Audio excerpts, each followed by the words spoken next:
a quick announcement. We are planning an excursion. We do 2 excursions each year. So our first excursion early in the year was at Victoria Barracks at Paddington, which was a great success. Our second excursion, which is in 2 weeks' time, is at the Engineers Museum at Holsworthy Barracks. Now, we've already got close to 17 people who've indicated that they want to attend. It's free. We have organised transport, so I'll be driving a minibus just outside the memorial as pickup. We'll be leaving there at 8:30 on that Sunday, the 19th of October. And then we will return to that point later that late morning. But it's free entry, so it's no cost to you. You do need to bring your own lunch because obviously being a Sunday, canteen the mess is out of action.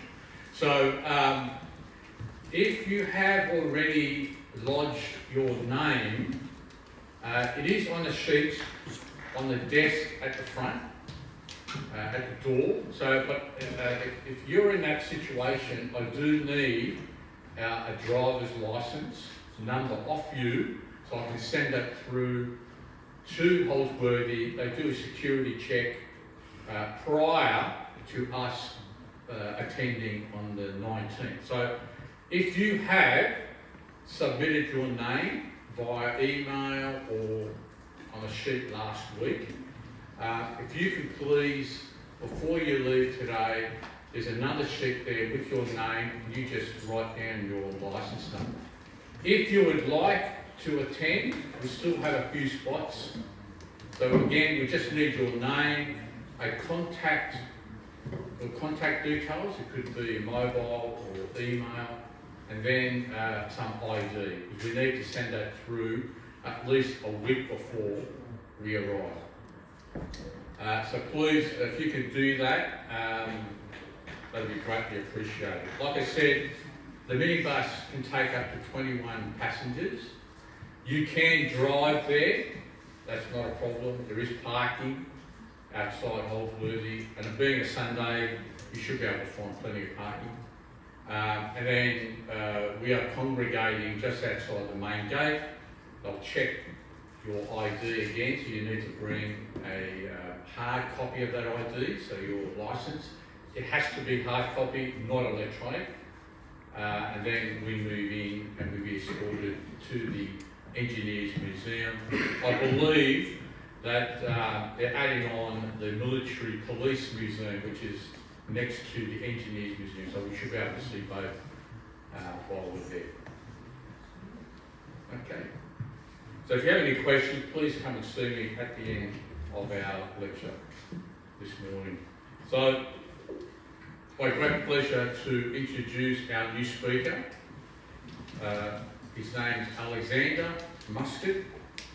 Yes, we are related. He's my son. And be kind to him. This is his first public presentation, but it's been a year in the planning.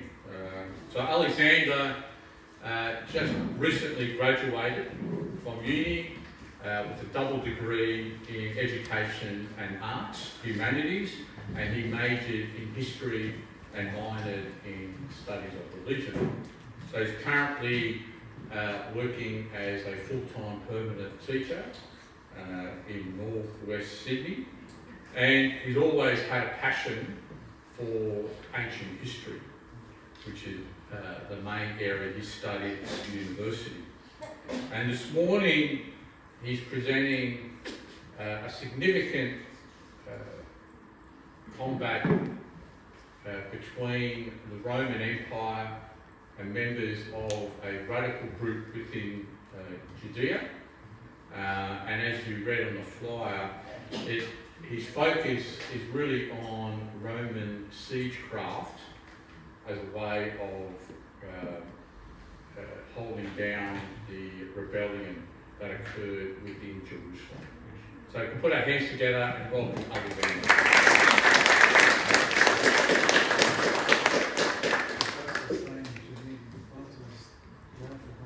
Oh yeah. Hi everyone, and thank you all for being here.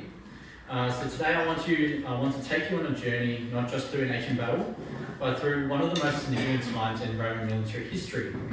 Now I want to begin by saying that I'm not a military historian. I'm not a former officer or have any experience in the army. I come at this as someone with a deep interest in ancient history. What draws me to this story is not the tactics of war, so much as the human costs, the cultural consequences, and the momentous earthquake and domino effect that came from the destruction of the Second Temple in 70 CE. 5 to 6 years after the death of St. Paul the Apostle, the fall of Jerusalem wasn't just the collapse of a city. It was a victory for the Roman Empire and the birth of something new in its ashes. So, what will we be looking at today? So, first, we'll establish the context of Jerusalem. So what kind of city it was before the siege? What made it so important, not only to the Jews, but also to the Romans and their rivals. Next, we'll examine how the Romans came to control Judea. We'll look at the administrative structures, how they allowed religious practice under political submission, and how that uneasy relationship slowly unraveled. We'll then dive into the Zealots, those who led the resistance against Roman rule, and the Roman legions themselves, including their armour, weapons, and structure. This clash between an empire and a rebellion forms the centre of our story. After that, we'll focus on the fortifications of Jerusalem, the natural and man-made features. They made it one of the most defensible cities in the Middle East. Then we'll explore the siege itself, which I divide into 7 stages. Each stage marked the deepening of suffering, both for the zealots inside the walls and the attackers outside them. And then finally, we'll look at the aftermath, the mass slaughter, the enslavement, and the transformation of Jewish identity. Then we'll discuss a legacy that still echoes today in both religious and historical memory. So to begin, we turn to the Roman writer Pliny the Elder, who wrote extensively on the lands of the Roman Empire in his major work, Natural History. In Book 5, Chapter 19, Pliny describes Judea as a fertile region. He highlights its abundant production of figs, olives, and grapes, staple crops of the Mediterranean diet. These were not just local food items, they were significant Jewish rituals. Wine, for example, was central to Passover and other festivals, and olive oil was used to light the temple's menorah. Pliny also notes that the soil of Judea was enriched with irrigation, producing some of the finest crops in the empire. This reference speaks to the advanced agricultural engineering practiced by the Jewish people. Despite the semi-arid conditions of the region, the people developed systems, aqueducts, and farming techniques to manage the water supply and maximize crop yield. Their control over water wasn't just a technical feat, it was a reflection of how intimately tied the survival was to the land. Most people lived in small houses with flat roofs, often sharing space with animals at night. Life was simple and centered around faith, family, and survival. The majority of the people were farmers, tending fields of wheat, barley, and grapes, and also herding sheep and goats. In Galilee, many worked as fishermen on the Sea of Galilee, while in towns, craftsmen like carpenters and potters earned a living. And as you would know, these jobs are associated with the 12 apostles of Jesus Christ. The temple in Jerusalem was the spiritual heart of the nation, and local synagogues shaped community life. The Sabbath was strictly observed, and Jewish festivals brought people together for worship and celebration. But life was also very hard. Heavy taxes from both Rome and the temple authorities pressed on ordinary families, and Roman soldiers were a constant reminder of foreign rule. So before the Romans even marched on Jerusalem, the city had already suffered siege and destruction at the hands of the Babylonians in the 6th century BCE. In 586 BCE, after years of conflict, the Babylonian king Nebuchadnezzar destroyed Jerusalem and burned the temple soul into the ground. Most of the population of Judah were carried off into exile into Babylon, while only the poorest people were left to work the land. Exiles were settled in specific communities, especially around the river Sheba in southern Mesopotamia. They weren't slaves in chains, but more like displaced communities living under Babylonian control, but were allowed to farm, trade, and organize themselves. The Book of 2 Kings tells us that after a prolonged siege by the Babylonians, all the food in the city had been depleted. On the 9th day of the 4th month, the enemy breached the city walls. Famine and starvation weakened morale long before the walls fell. the Jews clung to the scriptures, and prophets like Ezekiel, Jeremiah, and later Daniel remind them that God had not abandoned them. After 70 years, the Persian king, Cyrus the Great, conquered Babylon and allowed the Jews to return home.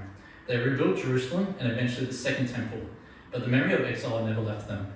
The Jewish historian Josephus, writing centuries later in Antiquities of the Jews, reflects on this period of exile and restoration. He reminds us that God had foretold this disaster and that the people were even allowed to return to the city. This context was crucial because by the time the Romans came, the memory of the Babylonian destruction was still alive, and the Jews were going to be under a second occupation centuries later. So in 63 BCE, Roman general Gnaeus Pompey, also known as Pompey the Great, entered Jerusalem. He did so under the pretense of mediating a civil war between two Hasmonean brothers. However, Pompey used the opportunity to exert Roman authority over the region. When his forces took the city, Pompey did something unthinkable. He entered the Holy of Holies, the innermost chamber of the temple, which was forbidden even to most Jewish priests. Roman historian Tacitus, in the Histories, reports this event with fascination. He notes that the shrine contained no idols, statues, or images of the divine. To Roman eyes, a temple with no statue of a god was deeply puzzling. The Romans couldn't grasp the idea, the strict avoidance of depicting God in any physical form. To them, this was not piety, this was stupidity. They interpreted it as proof that the Jewish religion was secretive and even irrelevant to Roman standards.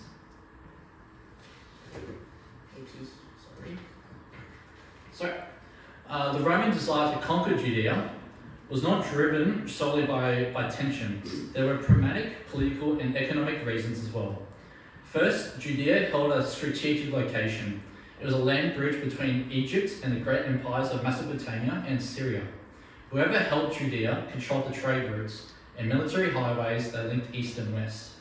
Second, Rome had already installed a loyal ally in Judea, Herod the Great. Though Idumean, Herod ruled as king of the Jews and as a client king under Roman oversight. His regime was heavily funded by the support of Rome, and in return, Herod embarked on massive building projects, including the expansion of the Second Temple. His rule helped Rome maintain influence over a difficult region, without having to station large garrisons. However, Herod's death destabilized this arrangement and created a power vacuum, which Rome filled more directly. Finally, Judea served as a buffer zone against the Parthian Empire to the east. The Parthians were Rome's most powerful rival in the east, and once invaded Judea in 40 BCE under King Herodes II. By taking firm control of the region, Rome aimed to secure its frontier and protect its imperial interests. So, Cassius Dio, a Roman senator and historian, offers a window into Roman perceptions of the Jewish people. Writing in the 3rd century CE, he remarks that Jews had become numerous even within Rome itself, and though often suppressed, they persisted in maintaining their customs. To the Roman mind, this stubbornness was both admirable and infuriating. Dio highlights that Jews did not honour the usual gods of the Roman pantheon, nor did they even depict their own deity. The absence of idols or representation of God was a radical notion to the Romans. The idea of an invisible, unnameable God worshipped through strict rituals and laws made Judaism appear both alien and threatening. He adds that Jews worship their God in what he calls the most extravagant fashion. This refers to the complex set of rituals and customs including circumcision, dietary laws, Sabbath observance, and purification rites, which set Jews apart from nearly every other people group in the empire. So, if you love Monty Python like me, you would remember that iconic scene where the so-called Judean People's Front is meeting in a dingy hideout, plotting against the Romans. But instead of actually fighting Rome, they spend most of their time bickering with each other, arguing about who they are, and condemning rival groups like the People's Front of Judea or the Judean Popular People's Front. Now, Monty Python is making fun, obviously, but the humour is rooted in real history. In Jesus' time and the centuries after Jesus, the Jews were indeed under Roman occupation, and there really were groups like the Zealots who wanted to overthrow Rome by force. But one of the biggest problems was division. Josephus tells us that during the Jewish revolt, different factions in Jerusalem fought against each other, almost as fiercely as they fought the Romans. Some groups even burnt each other's food supplies in the middle of a siege. So the colony actually captures something very true. The deep hatred of Roman rule was real, but the Jewish resistance was often fractured into rival factions that couldn't agree on strategy, leadership, or ideology. So the Monty Python scene exaggerates this into farce, but in doing so, it highlights the tragic divisions that contributed to the eventual destruction of the temple. So if you look at this map on the screen right now, so Judea was located in the eastern part of the Roman Empire, as you can see by the small circle, on the southeastern edge of the Mediterranean. It occupied a small but strategically important area, bordered by Galilee to the north, the Dead Sea to the east, and the Negev desert to the south, and Idumea and the Mediterranean coast to the west. Its location made it a crossroads between Africa, Asia, and Europe, linking trade routes and military paths. To the east of Judea lay the Parthian Empire, the powerful rival of Rome. They controlled much of modern-day Iran and Mesopotamia. South of Judea, across the desert, were the Kushite people, or the Kushan territories, in what is now Sudan and the northwestern part of Africa, connecting Rome indirectly to the African trade routes. Farther east, west, and south, in the Sahara Desert, lived the Jaramids, a Saharan people who controlled trans-Saharan trade routes, though they were more different to Roman interests. So, Roman administration of Judea was categorized by indirect rule through local councils and clientines. They allowed a degree of religious freedom, which included permission to observe Jewish laws and maintain the temple. However, this freedom was conditional on complete political loyalty. Taxes were collected harshly, and public works were funded by local contributions, often extracted through repressive means. And violent protests, especially anything that hinted at rebellion or profits, were swiftly and violently crushed. Josephus writes that no one who had seen Jerusalem before the war would recognize it afterward. What was once the most beautiful city in the east had been reduced to ash. This wasn't just physical destruction, it was psychological devastation. The landscape itself, once filled with life and community, had been transformed into a desolate ruin. This ruin was visible to anyone who passed by, and it stood as a testament to Rome's wrath and Judea's downfall. So, we turn to Emperor Vespasian. So, to understand how the Romans ultimately brought Jerusalem to its knees, we must first understand the man who initiated the campaign, Vespasian. Born into a modest family in the Sabine region of central Italy, Vespasian was not from one of Rome's elite families. His rise was based on military merit from the campaigns in Britain under Emperor Claudius in 43 AD, and campaigns in Germania, and being a proconsul in Africa. And by the time of the first Jewish revolt in 66 CE, he was already a Caesar commander. Vespasian was given command of Roman forces in Judea after the province erupted into full-scale rebellion. His approach was systematic. Unlike earlier generals who may have underestimated the Jewish resistance, Vespasian took a step-by-step campaign across the region, retaking rebel cities and weakening support structures before even thinking about Jerusalem. His military strategy prioritized patience and total attrition. Beyond the battlefield, Vespasian was a political survivor. After the chaotic year of the four emperors in 69 CE, he emerged as the victor and became emperor. He founded the Fallapian dynasty, bringing stability to an empire on the edge of collapse. He also initiated the construction of the Fallapian amphitheatre, known today as the Colosseum. He famously funded it in part by the spoils taken from the temple in Jerusalem.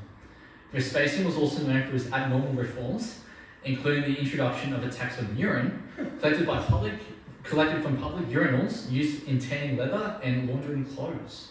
Though the detail is very odd, it speaks to how resourceful and unpretentious Vespasian could be. He died in 79 CE, and his son Titus, who had overseen the final destruction, succeeded him. So Titus, born in 39 CE, he was the eldest son of Vespasian. As heir to the Fallapian dynasty, he was more than a prince. He was Rome's rising star, and his military success in Judea would become the defining achievement of his career. When Vespasian left Judea to secure the imperial throne in 69 CE, Titus remained behind to finish the job. He was in command of 4 Roman legions, along with auxiliary and engineering support. Titus was not just executing orders, he was determining the future of the province and also the future of the temple. Titus had a short but dramatic reign as emperor, from 79 to 81 CE. In just 2 years, he dealt with the eruption of Mount Vesuvius, which buried Pompeii and Herculaneum under volcanic ash. He faced a devastating fire in Rome, and he presided over the completion of the Colosseum. Furthermore, he fell in love with the Jewish queen, who was the daughter of King Herod Agrippa. However, because of public disapproval of the connection, he ended it pretty quickly before he took the throne. Despite these situations, Roman historians like Suetonius and Cassius Dio praised Titus as a compassionate and generous ruler. He was widely loved by the Roman people, earning the rare title, the darling of the human race. Yet his sudden death from fever at the age of 41 led to rumours of poisoning and plots. Whether his death was natural or engineered, it marked the end of a short reign, and his younger brother Domitian took power next. But it was Titus's destruction of Jerusalem that gained his immortality in Roman and Jewish history. So, Roman uniforms and weapons. So the Roman military was perhaps one of the most disciplined fighting forces in the ancient world. The soldiers were more than warriors. They were craftsmen, engineers, and bureaucrats in armour. A Roman legion typically wore a breastplate made from iron straps that offered both flexibility and protection. Beneath this, they wore a woolen tunic, and on their head, a bronze or iron helmet that was protective and showed pride in their Roman identity. Their Roman shield was large, rectangular, and curved, ideal for the famous tortoise formation, where soldiers would interlock shields to protect from arrows during sieges. Their primary weapon was the gladius, a short stabbing sword about 18 to 24 inches long, designed for close quarter combat. Alongside this, soldiers carried a pilum, a heavy throwing spear. The pilum's design allowed its tip to bend upon impact, making enemy shields unusable. Roman soldiers were trained to fight not as individuals but as units. Their strength lay in coordinated tactics, and this will prove critical in urban warfare during the siege of Jerusalem, where they had to fight through narrow alleyways, staircases, and roofed defences. So when we speak of the Roman army outside Jerusalem, we're not talking about a single crowd of men. We're talking about an organised war machine. Titus brought 4 legions to the siege: the 5th Macedonian, 10th Fretenses, 12th Fulminata, and 15th Apollinaris. Each legion contained approximately 5,000 to 6,000 soldiers. In addition to these, there were thousands of non-citizen troops, often drawn from the provinces, as well as engineers, archers, slingers, cavalry, and camp builders. The Roman command structure was rigid. At the top was the legionatus, and the general in charge of the legion. Beneath him were tribunes, then centurions, who commanded 80 to 100 soldiers. Centurions were the backbone of Roman discipline. Their roles were both battlefield-based and administrative. This discipline enabled the Romans to maintain order even in the chaos of siege warfare. Every moment was strategic. Every order was obeyed. Against such order, the chaotic and divided defence of the zealots would ultimately falter. So, here we go. Roman engineering. Roman engineering was one of the great marvels of the ancient world, and during sieges it became their deadliest weapon. The engineers built siege towers taller than city walls and covered them in wet hides to resist fire. They constructed battering rams capable of splintering massive gates. When confronted with a hilltop fortress like Masada, they built entire siege ramps from stone and timber. They were also masters of logistics. The Romans could build roads, bridges, and fortify camps in Roman territory in a matter of days. Their camps had a standard layout, allowing soldiers to know exactly where to go even in darkness. During the siege of Jerusalem, Roman engineers built walls around the city to trap the zealots and cut off escape. Their siege works were as much about psychology as warfare. They isolated the city and broadcasted Roman dominance. In 2022, excavations discovered hundreds of Roman ballista stones at Jerusalem's Russian compound. This finding is aligned with Josephus' account the Titus penetrated the third wall, which was the northwestern wall, with the ballista weapon in hand. Furthermore, the Zealots and the Romans made use of underground tunnels as well. The Zealots used existing cisterns, aqueducts, and hastily dug tunnels to move supplies, escape Roman attacks, and launch surprise raids. These passages allowed them to appear suddenly behind enemy lines, keeping the Zealots off balance. The Romans, meanwhile, became skilled at countering these tactics, digging their own tunnels to collapse Jewish ones from below, and smoke out defenders hiding underground. As Josephus states in his book, the Romans blocked up the mouths of the cavern and put fire to them, and so the rebels perished miserably, some by suffocation, others by the sword, and some threw themselves down into the flames. So the Zealots. So while Rome had a professional army, the Jewish resistance was more diverse and divided. The Zealots were a revolutionary movement that emerged in the 2nd century. They considered Roman occupation a desecration and were willing to die for independence. Inspired by the Maccabees, who had resisted Greek rule in the 2nd century BCE, the Zealots believed that divine intervention would support their cause if they acted with courage and purity. Yet the Zealots were not unified. They split into factions, like I mentioned before, sometimes more interested in fighting each other than the Romans.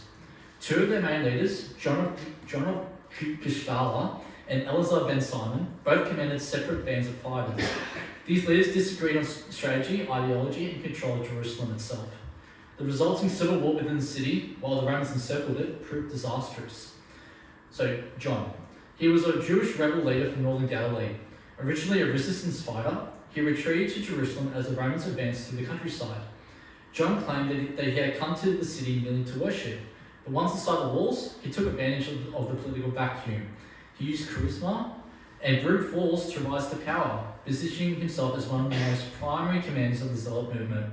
Inside Jerusalem, however, John's ambitions led to disaster. He clashed with the other leaders, like Eleazar and Simon ben Gora, leading to bloody infighting within the city. The Zealots even destroyed the city's own food stores, fearing that hunger would force surrender. When Jerusalem finally fell, John was captured by Titus and taken to Rome.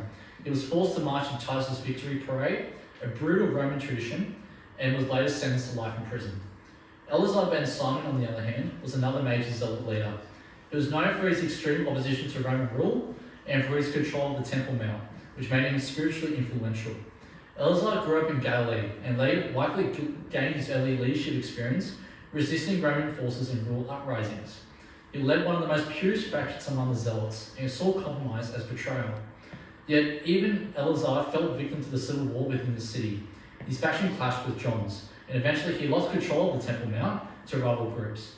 These men, in a desperate act of defiance, burned stockpiles of food, believing that famine would spur the defenders to fight harder. Instead, it accelerated the collapse of morale. After the temple was taken by the Romans, Eleazar vanished from the historical record. We don't know what happened to him. He was likely either killed during the final assault or captured and executed. So, the Zealot weapons. So the Zealots fought with whatever weapons they could make or find. And the arsenal tells us a lot about their courage and their desperation. The most famous weapon was the short dagger, known as the sickle. These curved blades could be hidden beneath a cloak and were originally used for assassinations in crowds. But during the siege, they became useful for hand-to-hand combat. From the high walls of the city, they made use of rocks. Josephus describes men hurling enormous stones down on the Romans as they tried to push siege engines below. In some cases, rocks were rolled from towers or dropped onto soldiers, crushing both men and equipment. Lighter stones were held with slings, an ancient but highly effective weapon. Skilled slingers could hit targets over 100 meters away, and the archaeological finds in Jerusalem include sling bullets that were used during this very conflict. The defenders also relied on bows and arrows. Archers fired down from the ramparts or from narrow streets, making it dangerous for the Romans to advance. Excavations today have uncovered arrowheads from the siege. Many of them designed to pierce armour. Swords and shields were also found and used, but the quality varied greatly. Unlike the standardized Roman gladius, some Jewish swords were made from softer iron, and in the stress of battle, they sometimes broke or bent. Shields offered some protection, but they were often light and less reliable. As the siege dragged on, supplies of proper weapons dwindled. Many Jewish people scavenged whatever they could find, even using bent swords or stripping gear from fallen Romans. Others fought with nothing more than the firebrands, clubs, or loose stones. What this shows us is that while the Romans fought with military precision and state-of-the-art equipment, the Zealots were armed with an uneven mix of daggers, stones, slings, bows, and improvised tools. So the walls of the Second Temple were truly imposing. They ranged in height from 16 to 50 feet, or roughly 5 to 15 metres, and were about 10 feet or 3 metres thick at the base. Built from sturdy limestone, these walls were designed to withstand both the test of time and attacks. Limestone was a practical choice because it provides stability and some fire resistance, although over many years it could slowly deteriorate, especially under harsh weather. The sheer thickness and height of the walls made them a formidable obstacle for any attacking army, forcing soldiers to rely on ladders, siege towers, or battering rams to try and breach the city. The terrain surrounding the city added another layer of difficulty. The city was built along a series of desert hills, largely barren and lacking fertile soil or greenery. This made sustaining a population during a siege especially challenging, as food had to be stored in advance. The climate also played a challenging role. Summers, from June to September, were hot, with temperatures ranging between 25 to 30 degrees, while winters in December through to February were much cooler, dropping to 10 to 15 degrees. These conditions affected both the Zealots and the attacking Romans, influencing everything from troop movements to daily life in the city. When you imagine the temple walls rising above the rocky hills under the harsh sun of winter chill, it becomes clear why Jerusalem was such a challenging city to conquer. So here's just a little map. So Jerusalem. So during the first century, like I said, was built on a series of hills, with the Temple Mount dominating the eastern side. You see there? If you look at this map, the city was divided into the upper and lower city. So the upper city was on the higher western wall, was home to the wealthy, the priests and the elite families, with large stone houses and very close proximity to the temple. The lower city, on the eastern wall, was more densely populated with ordinary people, artisans and merchants. So the city was surrounded by massive stone walls ranging from 16 to 50 feet high and about 10 feet thick at the base, reinforced with towers at regular intervals. There were 3 walls that occupied the city. Now I want you to pay close attention to these walls. The first wall, which cuts the city in half, as you can see there. The second wall, which covers a short portion of the western part of the city. And then the third wall, which covers the entire city. The watchtowers, such as the Tower of Facet near Herod's fortress, allowed defenders to monitor and attack anyone approaching the gates. Key entry points, such as the Golden Gate and the Damascus Gate, were heavily guarded and fortified, making them extremely difficult for enemies to breach. So now we get into the juicy stuff. We'll look at the 7 stages of the siege. So stage 1. So the first Jewish revolt broke out in 66 CE, with Emperor Nero quickly sending out Vespasian, a trusted and capable general, to suppress the rebellion. Vespasian didn't charge into Jerusalem right away. Instead, he conducted a systematic campaign across the region. He recaptured Galilee, Samaria, and Judean strongholds, slowly isolating Jerusalem. His son Titus joined him second in command. But the political system in Rome interrupted the campaign. After Emperor Nero's death, Rome entered a chaotic year of 4 emperors vying for power. Vespasian was eventually declared emperor in 69 CE. With the Rome now under Philippine control, Vespasian returned to Rome and left his son Titus to complete the campaign. By 70 CE, the Roman army had reconquered almost every part of Judea. Only Jerusalem remained. Titus prepared for a final assault, not just to defeat the rebels, but to break Jewish resistance once and for all. So, the Romans entered Judea primarily through Caesarea Maritima, a major harbour city on the Mediterranean coast, built by Herod the Great about 80 kilometres west of Jerusalem. Caesarea served as a critical base, allowing the Romans to bring in troops, supplies and siege equipment by sea. From the harbour, Roman legions had to march eastward over hilly and rocky terrain to reach Jerusalem. So modern estimates, I did a little Google search by the way, including Google Maps, suggest that walking the route today would take about 25 hours. But for a Roman army moving with full equipment, pack animals and supplies, the journey would be slower and more rigorous.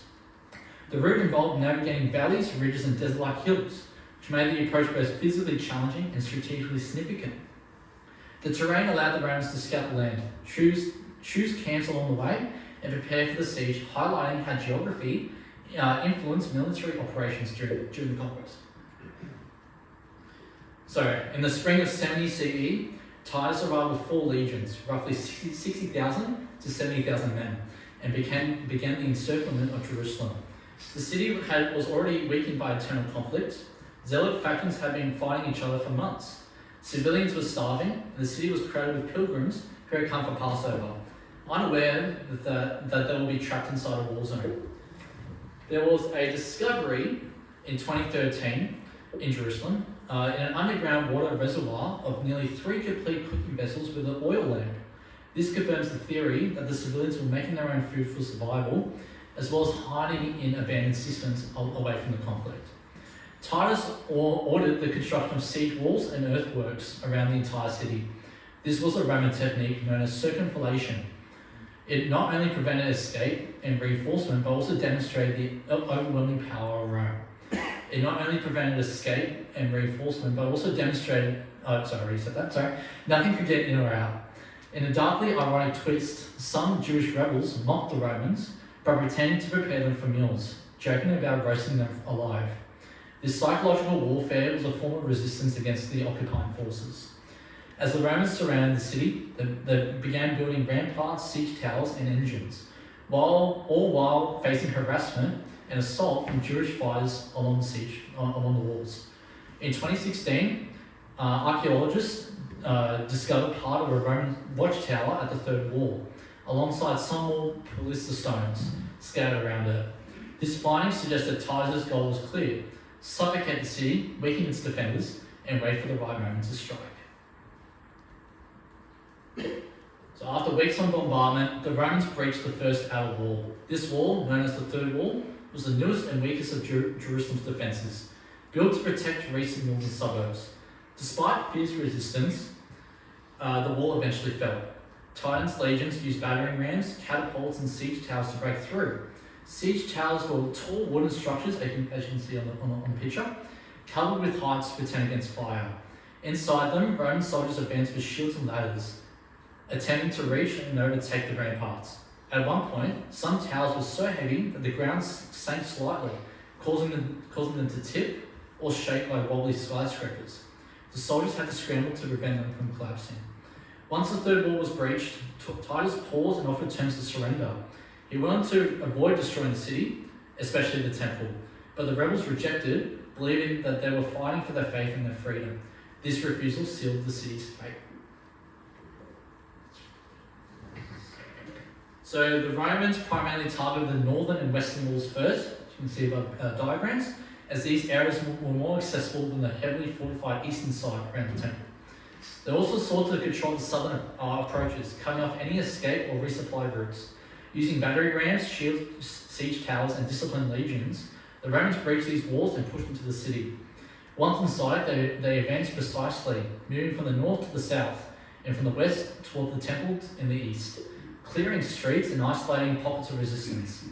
By approaching from multiple directions, the Romans could divide the Zealots and gradually take control of the city. On the map, it becomes clear how the combination of walls, gates, and towers and the city's hills made this a complex operation, requiring careful coordination and relentless pressure to finally reach the Temple Mount. So stage 4, the Etonian Fortress. It was located in the northwest corner of the Temple Mount. It was a massive military stronghold built by Herod the Great and named after Mark Antony. It overlooked the temple and guarded access to it. Titus recognized that taking the Etonian Fortress was crucial. For weeks, his soldiers fought to gain control of it. The Jews had fortified it heavily, using it as a last defense for the sacred precincts. By late June, the Romans finally captured the Etonian Fortress. This gave them direct access to the Temple Mount. It also allowed them to bombard the temple itself from above, using catapults and fire grenades. But at the same time, they breached the second wall, an older and stronger structure protecting the city centre. With both the second wall and the fortress taken, The Romans controlled most of Jerusalem, except for the most inner place, the Temple Mount. So by mid-June, the Romans had surrounded the Temple Mount, the most sacred site in the Jewish faith. Inside, the remaining zealots made their last stand. They believed that God would not allow the temple to fall, just as in early biblical history. Titus again hesitated. According to Josephus, he hoped to preserve the temple as a monument to Roman tolerance and as a valuable structure. He admired its architecture and may have seen political value in sparing it. But the zealots refused to surrender, and the fighting escalated quickly. Roman soldiers pressed forward, and the Jewish fighters inside the temple began launching desperate counterattacks. Skirmishes occurred inside the courtyards and on the steps of the temple itself. As fire and chaos spread, it became harder to maintain control. The battle for the temple was no longer about strategy. It was about pure violence and fury. The temple, so central to Jewish life, was now a battleground. So, on the 30th of August, 70 CE, the second temple caught fire. The flames spread quickly, fueled by dry wood and tapestries. Gold melted into the cracks of the stone. Sacred artifacts were looted. Thousands of people, fighters, priests, pilgrims were trapped and slaughtered. It's not clear how the fire started. One imaginative theory that Josephus points out is that a soldier accidentally threw down a burning torch in the northern chamber on a wooden bench. This caused the flames to spread quickly to the rest of the temple, to the bench, and then to a curtain, which spread to different parts of the chamber. Other theories include that it was purposefully lit as revenge for the zealot attacks.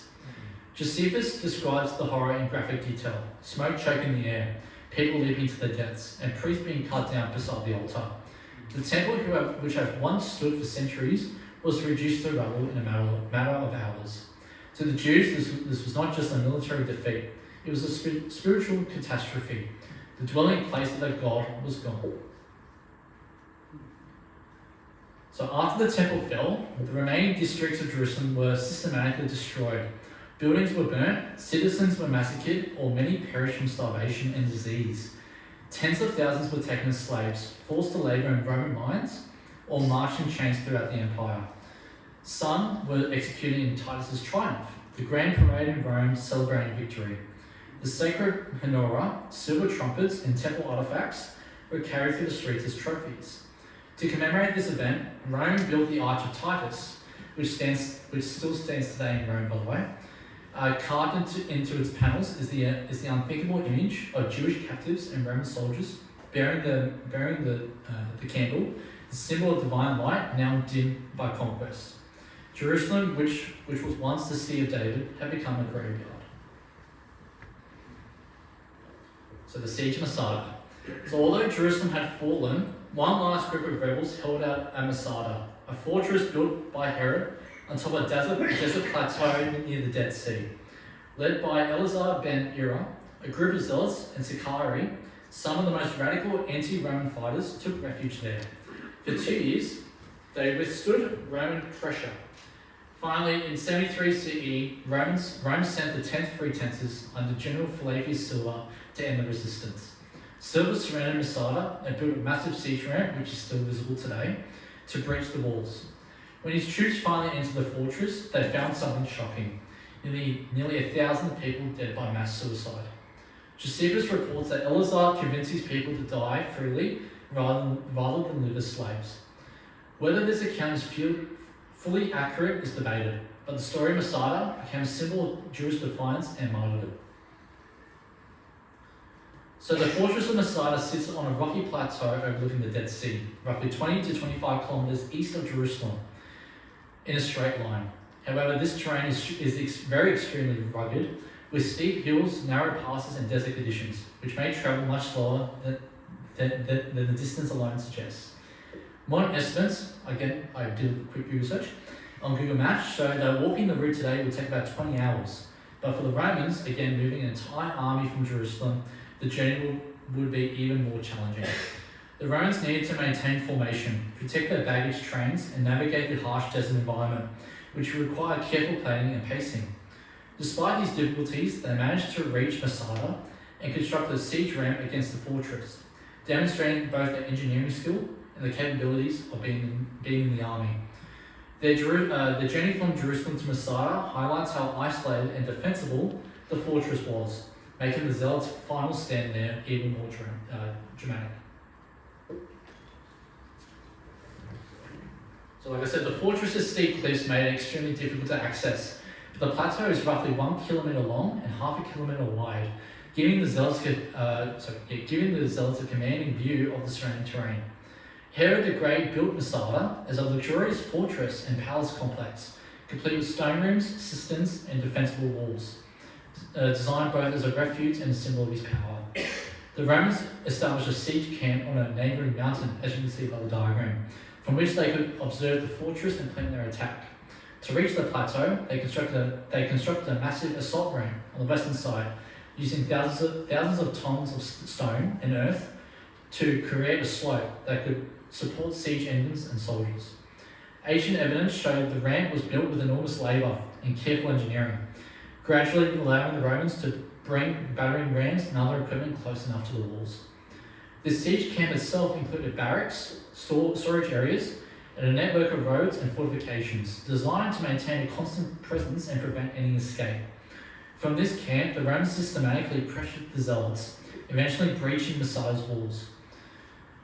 The geography of the plateau made Masada a really good stronghold a really good stronghold, which is why the Romans had to resort to such extensive engineering skills. So the aftermath of the siege. So after the flames died down and the stones of the temple cooled, what remained was ruin, not just of a city, but of an entire world order. The Jewish historian Josephus, who had once fought against the Romans, by the way, before switching sides, provides the most detailed account of the devastation. He estimates that about 1.1 million Jews perished during the siege. This number is debated by modern historians, but even if it was exaggerated, the scale of death and destruction was unprecedented. Inside the walls, people resorted to unthinkable acts to survive.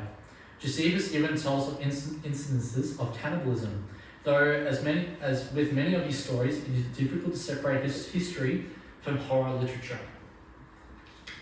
So those who survived were no better off. Approximately 97,000 people were taken as slaves and deported throughout the Roman Empire. Some were sent to labour in the mines in Egypt, others forced to fight wild animals in the amphitheatre for sport. Many were used in the construction of the Colosseum itself. A bit of irony that a monument to Roman entertainment was built with the labour of those whose own sacred monument had just been destroyed. The temple, which was the most magnificent building in the eastern Mediterranean, was left in ruins. Jerusalem became a symbol of desolation, a city where silence replaced prayer. Under Emperor Hadrian in the early 2nd century, Jerusalem was renamed as Aelia Capitolina and rebuilt as a Roman colony. A temple to Jupiter was erected on the site where the Jewish temple had once stood. Jewish access to the city was eventually banned altogether. Some Jews chose to remain in the land, however, settling in places like Galilee, where rabbis began to emerge. Others joined and formed communities across the Mediterranean, which would then carry Judaism forward with no central sanctuary. Centuries later, in the 7th century, Muslim armies conquered Jerusalem and built a mosque and the Dome of the Rock on the temple site, which remains to this day. And today, the city is now home to the 3 main world religions, including Christianity and Islam. So, the destruction of the temple wasn't just a spiritual loss, it was also material looting. Roman soldiers seized the sacred treasures of the temple, the golden menorah, the silver trumpets, and the table of the divine presence. These were not just religious artifacts, they were irreplaceable links to the past. Physical connections to the Exodus, the wilderness tabernacle, and the glory days of King Solomon. However, the most important artifact that was lost in history is the Ark of the Covenant. Featured in Hollywood movies such as Indiana Jones, the Ark is believed to contain the original stone tablets with the 10 Commandments written on them, the rod of Aaron, which is the brother of Moses, and a jar of manna that the Israelites used for survival in the desert after the Exodus story. Sorry. Okay. There you go. Oops. Sorry.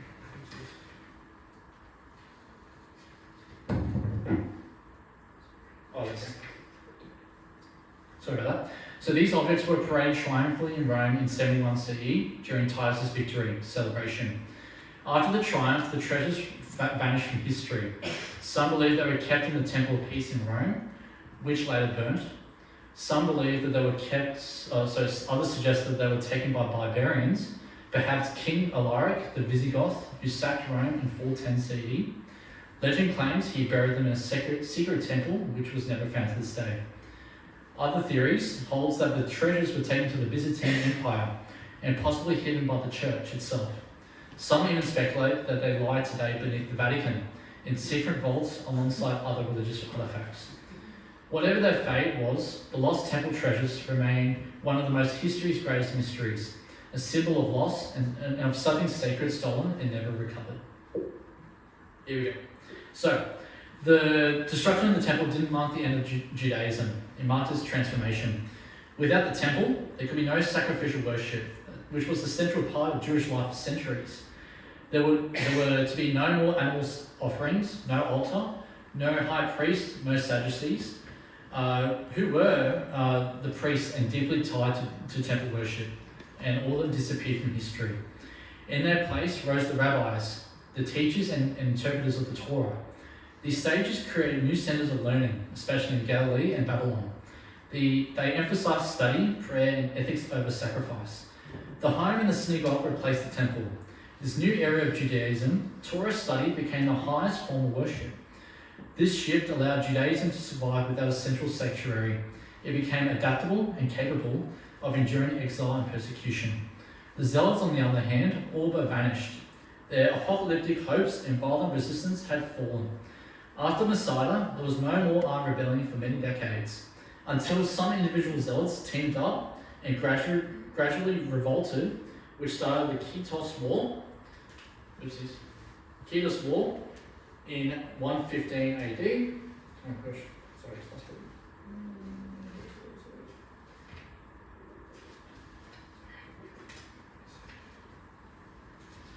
Found it. Kitos War in 115 AD, which was the start of the Second Jewish Revolt under the Emperor Trajan, and eventually the third Jewish Revolt in 132 AD under the Emperor Hadrian. So the tension between the Romans and the Jews have been explored in various films and documentaries over the past centuries. Classic movies like Ben-Hur, which was made in 1959, and King of Kings, which was made in 1961, depict the Roman occupation of Judea and the struggles of Jewish people under imperial rule, showing both the oppression and the cultural religious conflicts of the era. The TV series Masada, which was made in 1981, dramatises the final stand of Jewish rebels against the Romans, highlighting the desperate courage and internal divisions amongst the Zealots. More recently, the 2021 animated historical film, The Legend of Destruction, provides a detailed visual retelling of the siege, blending historical research with engaging storytelling. There have been numerous YouTube documentaries as well that explore the siege, Roman military strategy, and the experiences of the Jewish population, offering both scholarly insight and visual reconstructions of Jerusalem and the Temple. Together, these films and documentaries help audiences like us understand the intensity of the conflict, the complexity of Jewish resistance, and the devastating consequences of the Roman conquest. Thank you so much for listening.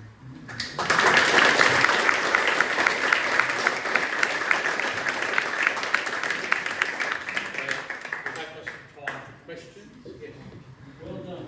Thank you. You know the term the diaspora? Yeah. Does that relate to what happened to the Jewish culture? Basically, yeah. So they formed different pockets of gatherings, which made them really understand the Torah a little better. And like that, there were some zealots that teamed up and began rebels. The Romans had to be there. The Jews were there. That's right. Yeah, that's right. Yeah. Oh, yeah. John. Yeah, I wish I'd had you teaching characters and I might have paid more attention. Really fascinating. Really comprehensive. One of the things that's always fascinated me in my readings is that it was always presented that the Romans were this oppressive, barbaric people, out to sort of, subdue and suppress people by absolute force. Yeah. But the more I read into it, the more it is that they were perfectly happy to see people worship their own gods, live in their own ways, do their own thing, provided they kept order and paid their taxes. That's right. And that it always seems to me that that's something that doesn't get anywhere near as much attention in history or in the Bible as it probably That's right. Yeah, because you often hear about the Romans wanting to take control of colonies, maintain peace and calmness, and that was generally the idea in this case. The Zealots were rebellious; they wanted to overthrow the Romans, mass scale, and the Romans saw that as a threat, both for themselves and also the empire. And history is what it is. Yep. Thanks. Interesting, I guess, when you look at you pick the movies there, which all those movies are actually pro-Jewish. I guess because the Jewish people happen to have a bit of control in Hollywood. Yeah. And you notice that in the Ten Commandments, etc., the Egyptians are always the villains or the Romans are always the villains. But in fact, if you're looking, there's almost like terrorists at night. Terrorists. And that's happened with the Egyptian Empire and the Roman Empire was overrun. The other thing I was a bit annoyed about was you kept popping down between BC and What is the university now teaching? Can they bloody just leave it as BC for Christ's sake? Well, in the academic world, it's BCE before the Common Era I rest and the the case. Common Era. That's right. I rest So they the moved case. away from the But the Christian. real world is, So I did notice that too. So Yeah. you're jumping around. It's jumping around a little bit. But in academia, it's BCE. Yeah. I've got two questions. At any time did the Romans extend to the people of Judea citizenship as they did for other countries? The second question is, are you aware of any formal response from the Vatican when challenged about possession of treasure? First question, I'm not sure, as I haven't studied that. The second question, there could be some there. I'm not sure. I have to do some reading. I'm not really good with those questions. That's all right. Yes. Yeah. How did they move those towers? I saw that they were on wheels. Yeah, it was on wheels. Yeah. That's that move. Oh, it was literally some used rope, or the others just used later. So the men just pushed it. either drag or they push from And behind. did you say one was still there? No. No. And how many, if 1 million people died, how many people were living in Jerusalem at the time? Well, keep in mind, there's been a lot of Jewish people migrating as well from different nearby communities as well, and also some from Syria, some from the other parts of the Middle East. So, look, like I said, it's debated amongst one historian at the time, so we don't know for sure. It could be less or more. Yeah. Yep. Oh, yes. Did the Romans know that there were, with the zealots, did they know that there was internal problems with them? And so did they have spies, for instance? And if they knew that there were internal problems, were they able to play on that, to that divisiveness to their own advantage? Oh, 100%. Yeah, 100%. Yeah. There's been lots of instances with spies, like even zealot spies, Roman spies as well, and like the what do you call it? Yeah, like generally, like spies in those days were not just like the AI stuff. They were more like hiding away, taking notes down, reporting it back to the commanders. So it was full on for sure. You mentioned the divisions amongst the zealots. Yes. But wasn't there an extensive division within the Jewish people at that time, especially at the time of Jesus and following? Then you have the Pharisees and the Sadducees.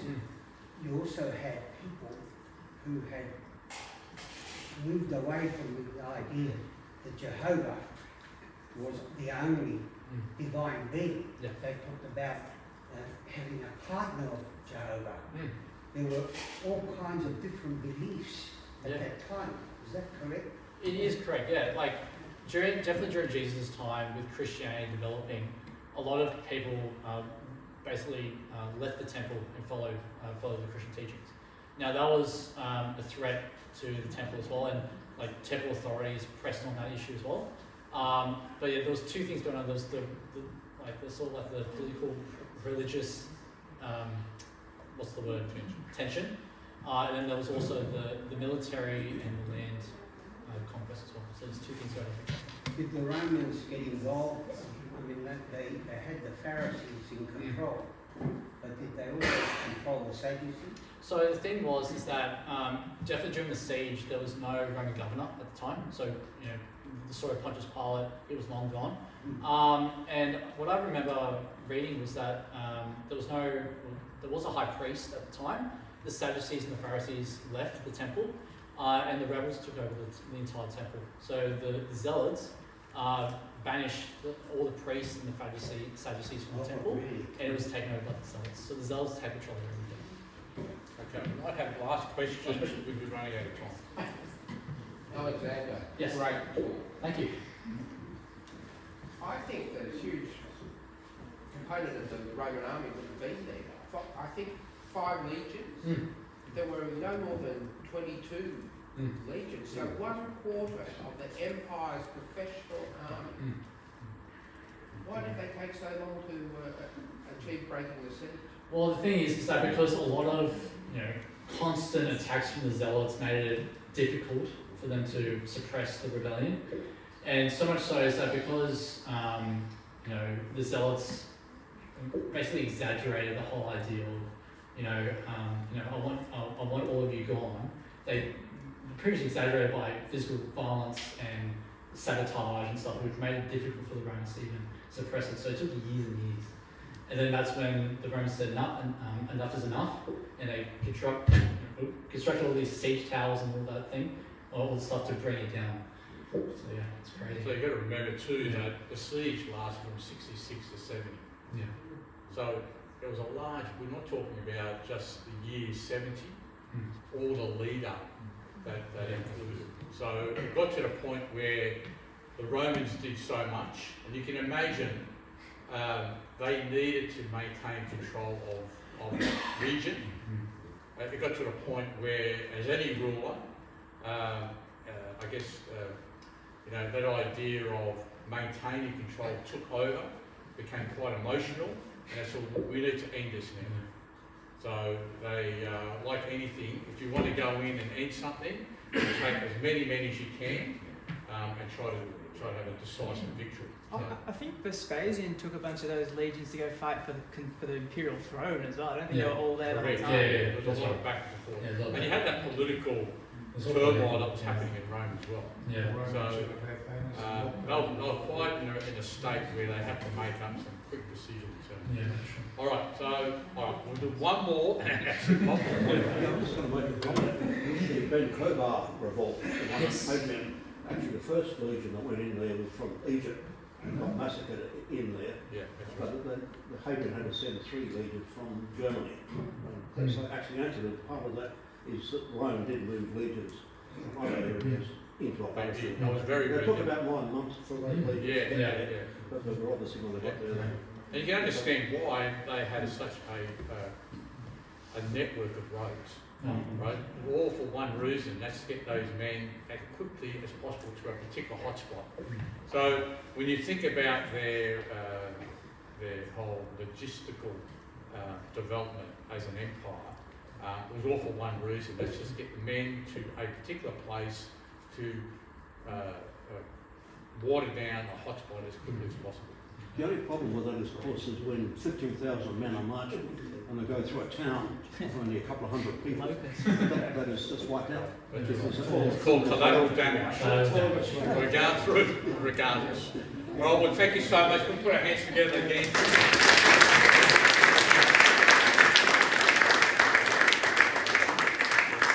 All right, so we've got 3 books. We'll quickly do a run through this.